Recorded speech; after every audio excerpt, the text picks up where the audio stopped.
Assalamualaikum warahmatullahi wabarakatuh. Sahabat Rizka Story yang dirahmati Allah, marilah kita bersama-sama mengucapkan sholawat kepada baginda Rasulullah Shallallahu Alaihi Wasallam. Semoga dengan seringnya kita bersholawat hidup kita menjadi lebih berkah, hati kita menjadi tenang, dan langkah kita senantiasa dipenuhi cahaya iman. Pernahkah kalian mendengar kisah nyata tentang seorang tukang ojek online sederhana yang berani melamar anak seorang jenderal polisi? Mengapa seorang pria dengan seragam hijau lusuh itu bisa memiliki keberanian begitu besar? Apa yang membuatnya yakin bahwa seorang putri dari keluarga terpandang akan menerima cintanya? Dan tahukah kalian, di balik penolakan serta hinaan yang ia terima, ternyata tersimpan sebuah rahasia besar yang mampu membuat banyak orang terkejut? Inilah kisah yang penuh pelajaran tentang kerendahan hati, tentang keberanian seorang pria sederhana bernama Dimas, yang kisah hidupnya membuktikan bahwa kita tidak pernah tahu siapa seseorang sebenarnya hanya dengan melihat penampilannya. Mari kita simak bersama-sama. Semoga cerita ini bisa menjadi pelajaran berharga bagi kita semua. Di sebuah kota besar yang ramai, Dimas menjalani hari-harinya sebagai pengemudi ojek online. Dengan motor kesayangannya yang sudah cukup tua, ia berkeliling dari pagi hingga malam untuk mencari rezeki. Jaket ojol berwarna hijau yang mulai pudar tak membuat semangatnya luntur. Wajahnya selalu menampilkan senyum, meski terkadang perutnya kosong karena hasil orderan hari itu pas-pasan. Dimas dikenal oleh pelanggan sebagai sosok yang ramah dan sopan. Seringkali ia mendapat bintang 5 dari para pelanggan, bukan hanya karena cepat mengantar, tetapi juga karena tutur katanya yang lembut. Namun siapa sangka, di balik kesederhanaannya, ia menyimpan sebuah rahasia besar yang tak pernah ia tunjukkan pada siapapun. Suatu sore, Dimas mendapat orderan makanan menuju rumah mewah di kawasan elit. Rumah itu berdiri megah dengan penjagaan ketat, pagar tinggi, dan kamera di berbagai sudut. Ternyata rumah tersebut adalah kediaman Jenderal Wiratama, seorang perwira tinggi polisi yang sangat disegani. Dimas menunggu di depan gerbang, lalu seorang penjaga membukakan pintu. Tak lama kemudian, keluarlah seorang gadis berparas anggun. Kulitnya cerah, senyumnya lembut, dan tutur katanya halus. Dialah Aurel, putri tunggal sang jenderal. Ketika menerima pesanan dari tangan Dimas, matanya sempat menatap lekat, seolah ingin memastikan siapa pria sederhana di hadapannya itu. "Terima kasih, Mas," ucap Aurel singkat sambil tersenyum. Dimas menunduk sopan. "Sama-sama, Nona. Semoga makanannya sesuai pesanan." Sejenak, hati Dimas bergetar. Ia tahu dirinya hanya seorang pengemudi ojek online, sedangkan gadis di depannya adalah putri seorang jenderal besar. Namun ada sesuatu dalam tatapan Aurel yang membuat hatinya yakin bahwa perbedaan status tidak menghalangi rasa kagum. Sejak hari itu, Dimas mulai sering mendapat orderan menuju rumah yang sama. Setiap kali bertemu Aurel, ia selalu menjaga sikap, tidak pernah lancang, dan selalu menunjukkan kesopanan. Bagi Aurel, sosok Dimas bukan sekadar pengantar makanan. Ia melihat ketulusan yang jarang ia temukan pada pria lain. Hari demi hari, rasa kagum itu tumbuh menjadi keberanian. Dalam hati kecilnya, Dimas berkata, "Andai saja aku bisa melamarnya, meski aku tahu siapa ayahnya." Namun dunia seakan mempermainkan nasib. Dimas, dengan segala keterbatasannya, akhirnya nekat. Ia menyiapkan tekad besar yang akan mengguncang kehidupan keluarga besar sang jenderal. Suatu malam yang tenang, dengan pakaian rapi namun tetap sederhana, ia melangkah menuju rumah megah itu dengan satu tujuan, melamar putri sang jenderal polisi. Langkah yang akan menjadi awal dari kisah penuh hinaan, penolakan, sekaligus rahasia besar yang akan mengejutkan semua orang. Malam itu suasana di kediaman Jenderal Wiratama tampak ramai. Lampu-lampu halaman menyala terang. Suara tamu bercengkrama terdengar dari ruang tamu yang luas. Beberapa mobil mewah berderet di halaman. Rupanya malam itu keluarga besar sedang mengadakan acara kecil, semacam jamuan makan malam dengan kerabat dan sahabat dekat. Di tengah suasana yang penuh kemewahan itulah, seorang pria dengan pakaian sederhana datang membawa seikat bunga mawar. Pria itu adalah Dimas. Wajahnya terlihat tegang, namun langkah kakinya mantap. Ia menyalami satpam di gerbang, lalu dengan sopan meminta izin masuk. "Mas, ada keperluan apa malam-malam begini?" tanya penjaga dengan nada curiga. Dimas menarik napas dalam. "Saya ingin bertemu Jenderal Wiratama.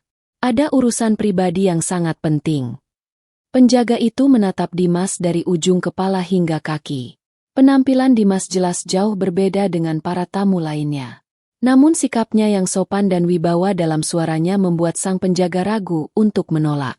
Akhirnya, ia mengizinkan Dimas masuk setelah lebih dulu melapor. Langkah Dimas terasa berat ketika memasuki ruangan mewah penuh orang terpandang. Semua mata menoleh padanya. Sebagian heran, sebagian lagi mencibir. Siapa pria dengan wajah polos, kemeja murah, dan sepatu yang sudah usang ini? Jenderal Wiratama yang sedang duduk di kursi utama menatap tajam. "Siapa kamu? Apa yang membuatmu datang ke rumah saya saat ada tamu?" Dengan suara bergetar namun jelas, Dimas melangkah maju. Ia menunduk hormat lalu berkata, "Perkenalkan, saya Dimas. Malam ini saya datang dengan niat baik, Jenderal. Saya ingin memohon restu untuk melamar putri Bapak, Aurel." Seketika ruangan hening. Semua percakapan terhenti. Beberapa tamu yang memegang gelas terpaksa menurunkannya karena terlalu kaget. Aurel yang duduk di sisi ibunya langsung menunduk. Wajahnya memerah menahan rasa malu bercampur keterkejutan. "Apa?" Suara Jenderal Wiratama meninggi, membuat hampir semua orang terperanjat. "Kamu bilang apa tadi? Kamu, seorang tukang ojol, ingin melamar anak saya?" Beberapa tamu langsung tertawa. "Hahaha, gila, beraninya dia. Seorang ojol melamar anak jenderal. Ini lelucon terbaik malam ini." Namun Dimas tetap berdiri tegak, menahan rasa sakit di dadanya. Ia tahu dirinya akan jadi bahan ejekan, tapi niat tulusnya membuatnya tidak mundur. "Benar, Pak Jenderal," jawab Dimas tenang. "Saya tahu saya hanyalah seorang pengemudi ojek online. Tapi saya datang dengan niat serius. Saya ingin membahagiakan Aurel dengan cara yang baik, halal, dan terhormat." Wajah Jenderal Wiratama memerah. Nadanya semakin keras. "Kamu ini keterlaluan. Kamu kira melamar putri seorang jenderal itu seperti memesan makanan lewat aplikasi? Kamu pikir statusmu cukup untuk masuk ke keluarga saya? Kamu tidak tahu diri." Gelak tawa tamu semakin keras. Ada yang menggelengkan kepala, ada pula yang memandang Dimas dengan hinaan. Namun Dimas masih mencoba bertahan. Ia menatap lurus ke arah jenderal. "Pak, cinta tidak mengenal pangkat, jabatan, atau harta. Yang terpenting adalah niat tulus dan kesanggupan untuk bertanggung jawab. Saya mungkin tidak punya banyak, tapi saya punya tekad dan kerja keras." Kata-kata itu bukannya meluluhkan, justru membuat amarah Jenderal Wiratama semakin membara. "Cukup. Kalau bukan karena ada tamu, sudah saya seret kamu keluar dari rumah ini. Jangan pernah bermimpi mengangkat wajahmu lagi di hadapan keluarga saya. Sekarang pergi sebelum saya benar-benar kehilangan kesabaran." Dimas terdiam sejenak. Ia menunduk dalam-dalam, lalu berbalik. Sebelum melangkah pergi, ia sempat menatap Aurel sekilas. Mata mereka bertemu, dan di sana tersimpan isyarat bahwa hati Aurel sebenarnya tidak setuju dengan hinaan ayahnya. Namun gadis itu tidak mampu berkata apa-apa di hadapan banyak orang. Dimas melangkah keluar dari rumah itu dengan langkah berat. Tawa dan cibiran tamu masih terdengar di belakangnya, menusuk hati bagai belati. Malam itu, harga dirinya seakan diinjak-injak, kehormatannya direndahkan, dan niat sucinya dipermalukan di depan banyak orang. Namun Dimas tidak menyesal. Dalam hatinya ia berbisik, "Aku sudah berjuang dengan caraku. Suatu hari nanti, mereka akan tahu siapa aku sebenarnya." Dan benar saja, rahasia besar yang selama ini ia sembunyikan perlahan-lahan akan terungkap, membuat semua orang terdiam, termasuk Jenderal Wiratama sendiri. Malam itu udara terasa dingin menusuk tulang. Dimas melajukan motornya dengan kecepatan sedang, meninggalkan rumah megah Jenderal Wiratama yang barusan mempermalukannya di hadapan banyak tamu. Jalanan kota yang biasanya penuh cahaya lampu seolah tampak redup di matanya. Hatinya terluka, bukan karena ditolak, melainkan karena niat tulusnya dianggap lelucon. Ia berhenti di pinggir jalan, memarkir motornya di bawah lampu jalan yang temaram. Dengan tatapan kosong ia bergumam pelan. Ya Allah, aku hanya ingin menikah dengan cara yang baik. Mengapa harus aku dipermalukan seperti ini? Tak ada jawaban, hanya deru kendaraan yang lalu lalang. Namun di balik kesedihannya, Dimas tetap tegar. Ia tahu, di balik penampilannya sebagai pengemudi ojek online, ada beban besar yang harus ia pikul. Sebuah identitas yang ia sembunyikan dari banyak orang, bahkan dari Aurel sekalipun. Keesokan harinya, kabar tentang keberanian Dimas menyebar cepat di kalangan tetangga. Banyak yang membicarakan insiden itu. Katanya si Dimas nekat melamar anak jenderal. Loh, masa iya? Gila tuh anak. Ojol kok melamar anak pejabat. Hahaha, memang gak tahu diri. Untung gak ditangkap. Ucapan-ucapan itu terdengar sampai ke telinga Dimas.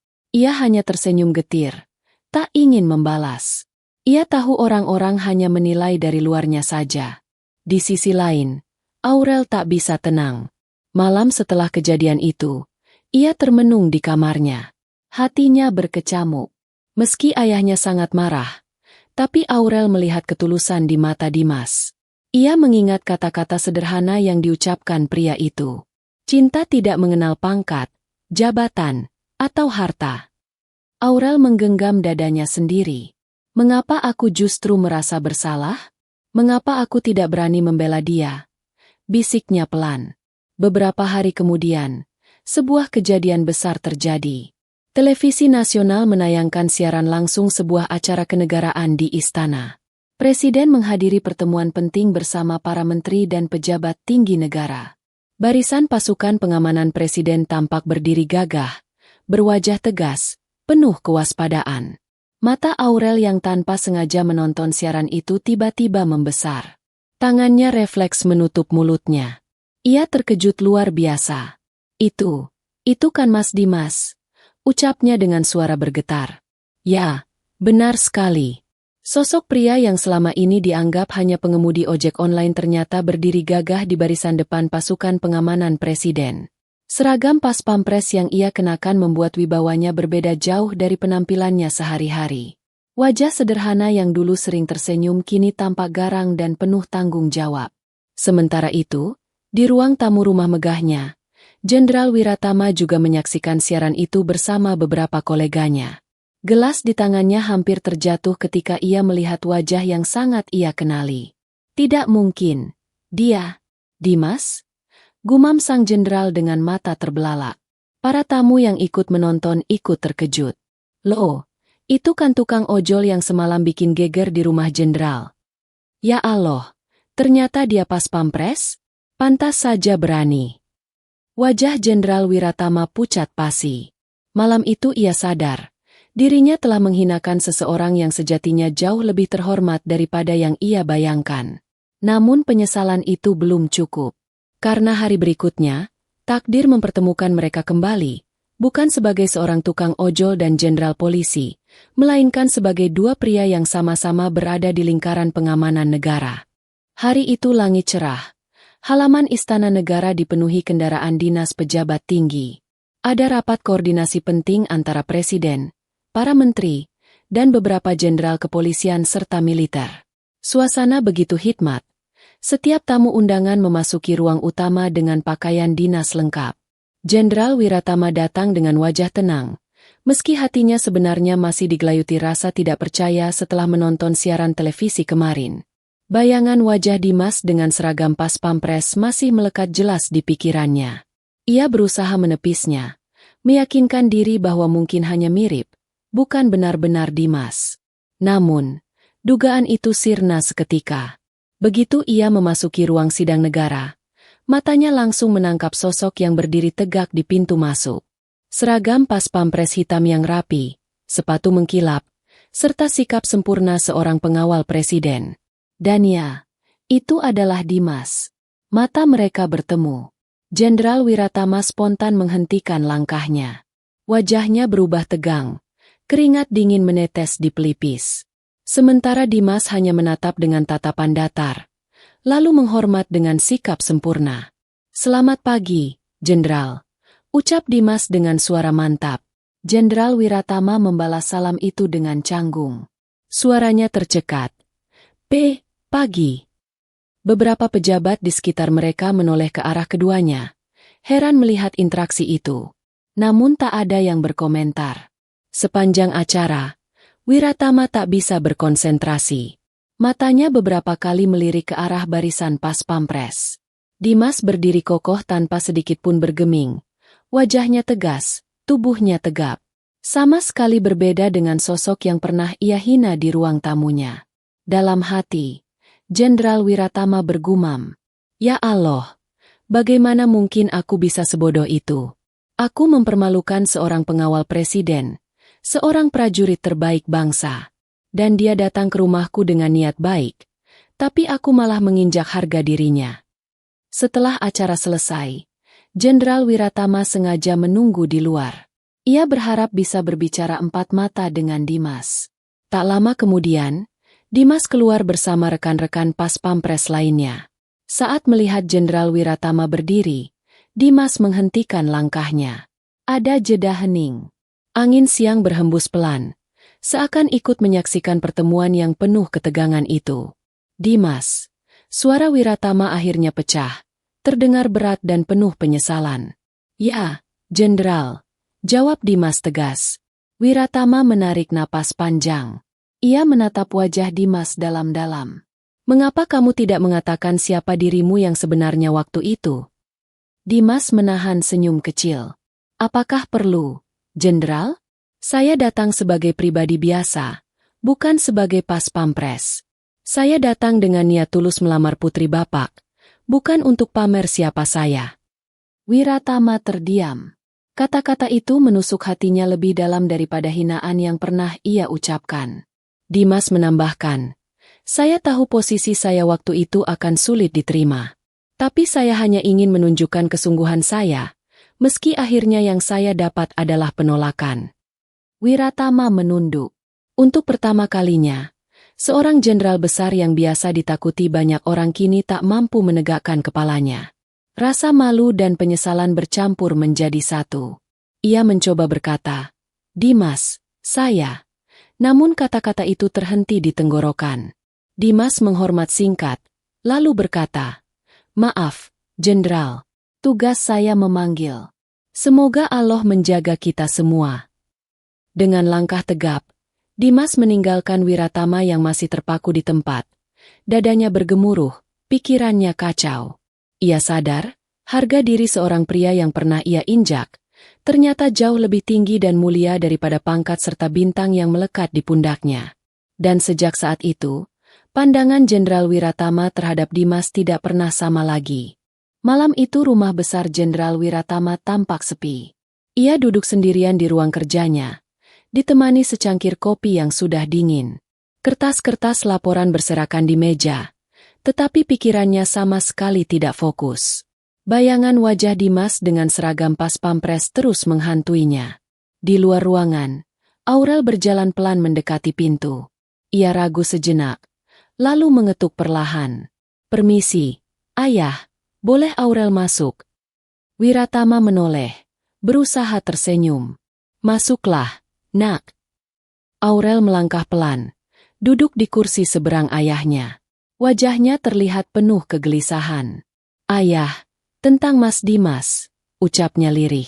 Mendengar nama itu, hati Wiratama langsung bergetar. Ia menatap putrinya dalam-dalam. "Apa yang kau tahu tentang dia?" Aurel menarik napas panjang. Aku kagum pada ketulusannya.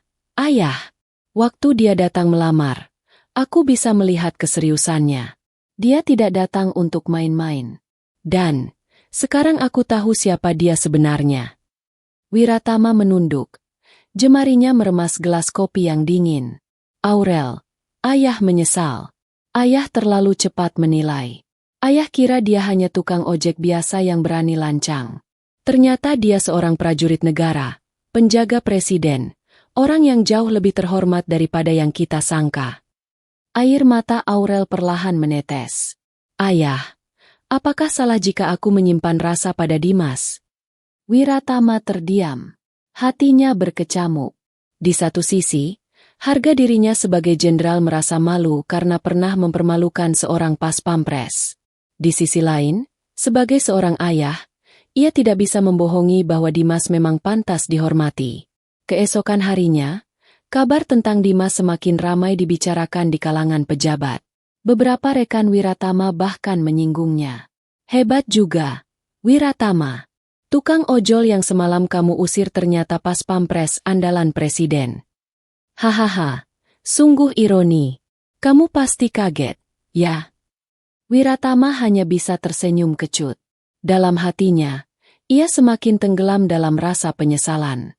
Suatu sore, tanpa sepengetahuan banyak orang, Wiratama memutuskan untuk mencari Dimas. Ia mendatangi markas pas pampres. Namun tentu saja tidak bisa masuk begitu saja.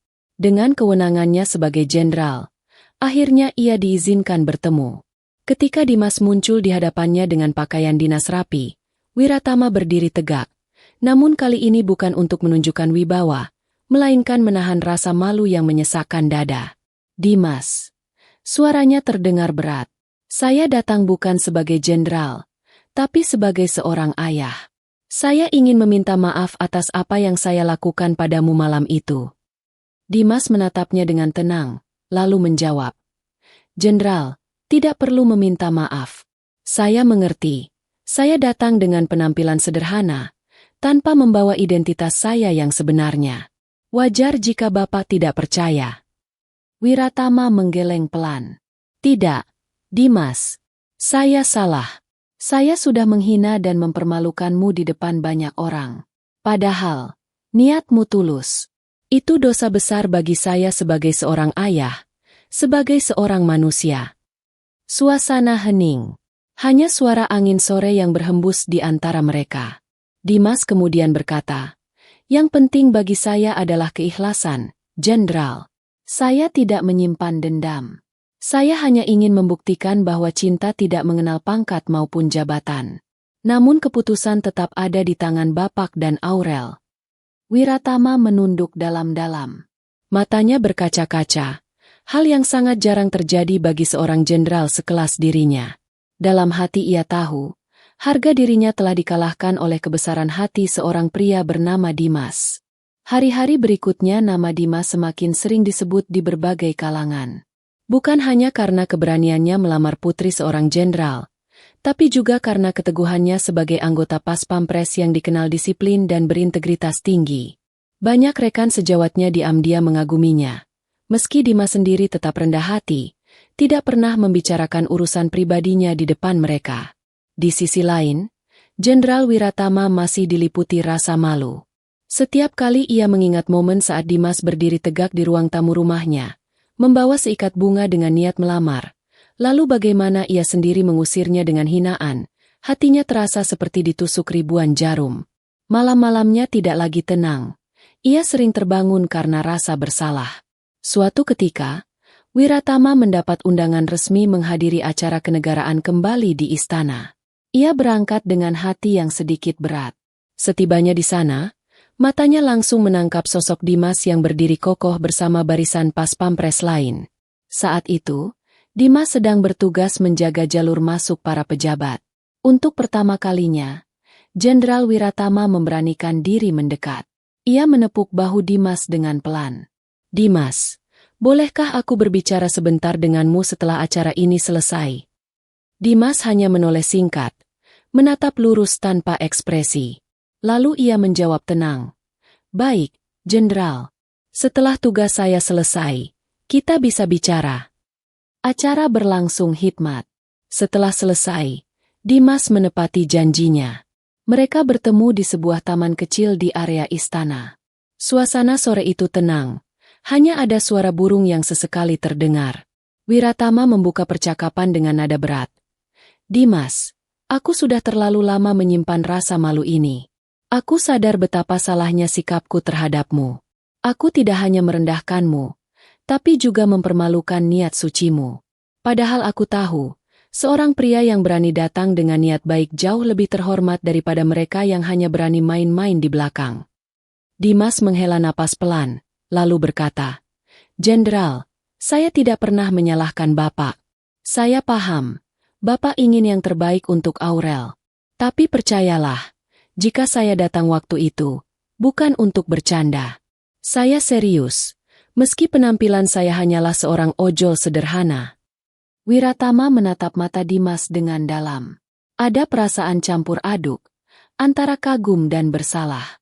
Ia kemudian berkata, "Dimas, aku ingin menebus kesalahanku. Aku tidak tahu apakah kamu masih menyimpan niat itu, tapi sebagai seorang ayah, jika memang cintamu pada Aurel tulus, aku ingin mengenalmu lebih dekat, bukan sebagai jenderal dan pas pampres, tapi sebagai calon mertua dan menantu." Kata-kata itu membuat dada Dimas bergetar. Ia tidak menyangka, pria yang dulu menghinanya kini berbicara dengan penuh kerendahan hati. Dimas menunduk, lalu menjawab lirih, "Terima kasih, Jenderal. Tapi biarlah waktu yang membuktikan. Saya tidak ingin memaksakan, karena hati Aurel sendiri yang akan menentukan." Wiratama terdiam. Wajahnya penuh penyesalan sekaligus rasa hormat. Ia sadar, Dimas bukan hanya seorang prajurit negara, tapi juga seorang pria sejati yang tahu arti kehormatan. Dan dari situlah, hubungan mereka perlahan berubah. Tidak lagi sekadar seorang jenderal dan seorang ojol, melainkan dua pria yang mulai memahami arti harga diri, cinta, dan ketulusan. Namun, perjalanan ini belum selesai. Karena pada akhirnya, sebuah pertemuan besar akan menjadi penentu nasib Dimas dan Aurel, serta jawaban atas penantian panjang yang menegangkan. Hari itu terasa berbeda. Udara sore di kediaman Jenderal Wiratama dipenuhi dengan ketegangan. Keluarga besar dan kerabat kembali berkumpul. Namun kali ini, bukan untuk pesta atau jamuan mewah, melainkan pertemuan khusus yang sengaja digelar sang jenderal. Aurel duduk dengan gelisah di samping ibunya. Jantungnya berdetak kencang, wajahnya pucat. Ia tahu siapa yang akan datang hari ini, dan ia tahu pertemuan ini akan menentukan nasib masa depannya. Tak lama kemudian, suara deru motor terdengar di luar gerbang. Dimas datang, kali ini bukan dengan jaket ojol lusuhnya, melainkan dengan pakaian rapi. Namun yang membuat semua orang terkejut, ia tidak datang sendirian. Beberapa rekan pas pampres mendampinginya, seolah memberi isyarat bahwa yang hadir bukan sekadar seorang pria biasa, melainkan seseorang yang memiliki kehormatan besar. Ketika memasuki ruang tamu, suasana hening seketika. Semua mata tertuju padanya. Beberapa tamu yang dulu pernah menertawakan Dimas kini terdiam, tak mampu berkata-kata. Jenderal Wiratama berdiri, wajahnya tegang. Namun kali ini tidak ada amarah, melainkan kerendahan hati. "Dimas, silakan duduk." Dimas menunduk sopan, lalu duduk dengan tenang. Tatapannya lurus, suaranya mantap. "Terima kasih, Jenderal. Saya datang dengan niat yang sama seperti waktu itu. Bedanya, kali ini saya datang bukan sebagai ojol, bukan pula sebagai pas pampres, melainkan sebagai seorang pria yang ingin meminang Aurel dengan kesungguhan hati." Ruangan kembali hening. Kata-kata Dimas terdengar berat, namun sangat jelas. Aurel menatapnya dengan mata berkaca-kaca. Ia teringat saat pertama kali bertemu dengan Dimas yang sederhana, dengan senyum ramah di balik helm ojol. Kini pria yang sama duduk di hadapannya dengan wibawa seorang prajurit bangsa, tetapi hatinya tetap sama, tulus dan apa adanya. Jenderal Wiratama menarik napas panjang. Ia menatap semua orang yang hadir, lalu berkata dengan suara bergetar, "Saudara-saudara, beberapa waktu lalu saya membuat kesalahan besar. Saya merendahkan niat baik seorang pria, hanya karena saya menilai dari penampilannya. Saya menghina, saya mengusir, bahkan saya mempermalukannya. Tapi ternyata, pria itu adalah penjaga utama presiden kita, seorang pas pampres yang memiliki dedikasi dan kehormatan tinggi. Dan yang lebih penting, dia datang bukan dengan kesombongan, melainkan dengan hati yang bersih." Matanya berkaca-kaca, lalu beralih menatap Dimas. "Dimas, saya sebagai seorang ayah, dengan segala kerendahan hati, meminta maaf atas kesalahan saya. Jika niatmu pada Aurel masih sama seperti dulu, maka hari ini saya tidak akan lagi menolakmu. Aurel terisak pelan, menutup wajahnya dengan tangan. Ibunya pun ikut terharu, sementara para tamu yang hadir tak kuasa menahan kagum. Dimas menunduk. Suaranya lirih tapi penuh keteguhan. Terima kasih, Jenderal. Saya hanya seorang manusia biasa yang diberi amanah menjaga kehormatan bangsa. Namun izinkan saya juga menjaga dan membahagiakan putri Bapak dengan sepenuh hati. Aurel akhirnya angkat wajah, menatap Dimas dengan senyum di balik air mata. Saat itu, semua orang tahu, hati mereka telah bertemu. Suasana yang dulu dipenuhi hinaan kini berubah menjadi penghormatan. Tak ada lagi tawa meremehkan, tak ada lagi cibiran. Yang tersisa hanyalah rasa kagum dan hormat kepada seorang pria sederhana bernama Dimas, yang berani memperjuangkan cintanya dengan cara yang terhormat. Malam itu, doa dipanjatkan, sholawat dilantunkan. Dan semua yang hadir menyadari satu hal penting, jangan pernah meremehkan seseorang hanya dari penampilan luarnya, karena bisa jadi, di balik kesederhanaan itu, tersimpan kehormatan yang jauh lebih tinggi dari pangkat dan jabatan. Sahabat Rizka Story yang dirahmati Allah, dari kisah panjang tentang Dimas sang pengemudi ojek online yang ternyata seorang pas pampres, ada banyak sekali pelajaran hidup yang bisa kita ambil. Mari kita renungkan bersama, perlahan-lahan, agar setiap makna dapat masuk ke dalam hati kita dan memberi pencerahan dalam hidup ini. Pertama, jangan pernah meremehkan seseorang hanya karena penampilannya. Seringkali kita menilai orang lain dari pakaian yang ia kenakan, dari kendaraan yang ia bawa, atau dari pekerjaan yang ia jalani. Padahal, penampilan hanyalah kulit luar. Kita tidak pernah tahu, mungkin saja orang yang tampak sederhana itu menyimpan kehormatan, kedudukan, atau ilmu yang jauh lebih tinggi daripada yang kita miliki. Seperti Dimas yang terlihat hanya sebagai tukang ojol, namun ternyata seorang pas pampres yang mengemban tugas menjaga keselamatan presiden dan negara. Berapa banyak di antara kita yang mudah menertawakan orang lain karena ia tampak miskin? Berapa banyak yang merendahkan seseorang hanya karena pekerjaannya dianggap kecil? Sering kita lupa, di hadapan Allah, kemuliaan seseorang tidak diukur dari jabatan atau harta, melainkan dari ketakwaannya. Bahkan dalam kehidupan sosial, kita pun sering dikejutkan. Orang yang dulu dianggap remeh, justru di kemudian hari menjadi orang besar yang dihormati. Kedua, cinta yang tulus tidak mengenal pangkat, jabatan, ataupun harta. Dimas datang melamar Aurel bukan untuk mengejar status atau kekayaan, tetapi karena hatinya benar-benar terpikat oleh akhlak dan kepribadian gadis itu. Inilah cinta sejati, cinta yang lahir dari niat yang suci. Bandingkan dengan banyak orang di luar sana yang sering mengukur cinta dari besar kecilnya harta, dari tinggi rendahnya pangkat, atau dari luas sempitnya rumah. Padahal, cinta yang dibangun atas dasar harta dan kedudukan sangat rapuh, mudah hancur ketika ujian datang. Dari kisah ini kita belajar bahwa kesungguhan hati jauh lebih berharga daripada kemewahan dunia. Ketika seseorang datang dengan niat baik, dengan tekad untuk membahagiakan pasangannya melalui jalan yang halal, maka itu adalah tanda keseriusan yang patut dihormati, bukan direndahkan. Ketiga, ujian dalam hidup seringkali datang dalam bentuk penghinaan dan penolakan. Dimas pernah dihina, ditertawakan, bahkan dipermalukan di depan banyak orang. Namun ia tidak membalas dengan amarah, ia tidak menuntut balas, ia tidak membocorkan identitasnya demi membungkam hinaan. Ia tetap tenang, sabar, dan memilih untuk menunggu waktu yang tepat hingga kebenaran terungkap dengan sendirinya. Inilah pelajaran penting. Kesabaran adalah senjata paling ampuh menghadapi hinaan. Jangan terburu-buru membuktikan diri hanya untuk membungkam mulut orang lain. Biarlah waktu dan Allah yang akan membuktikan siapa kita sebenarnya. Sebab pada akhirnya, kebenaran akan muncul dengan sendirinya, dan mereka yang pernah meremehkan akan menundukkan kepala karena malu. Keempat, dari sisi Jenderal Wiratama, kita belajar bahwa kesombongan hanya akan membawa penyesalan. Ia pernah berpikir bahwa statusnya sebagai jenderal membuatnya berhak menilai rendah orang lain. Namun akhirnya, ia sendiri yang menanggung rasa malu ketika tahu siapa Dimas sebenarnya. Inilah peringatan bagi kita semua. Jangan pernah meninggikan diri, karena semakin tinggi kita merasa, semakin keras pula jatuh yang akan kita rasakan. Allah tidak menyukai orang yang sombong dan merasa lebih mulia daripada orang lain. Kita bisa belajar dari sikap Jenderal Wiratama yang akhirnya mau merendahkan hati, mengakui kesalahannya, dan meminta maaf kepada Dimas.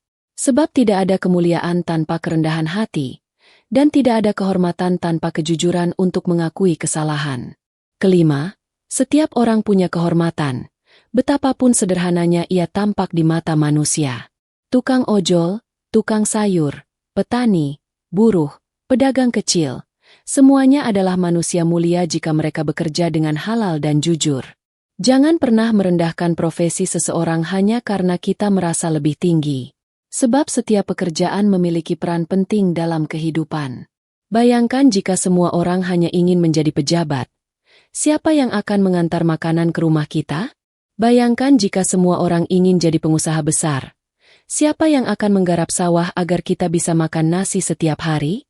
Dari kisah Dimas, kita belajar bahwa profesi sederhana bisa menjadi jalan menuju kemuliaan, asalkan dijalani dengan ikhlas dan penuh tanggung jawab.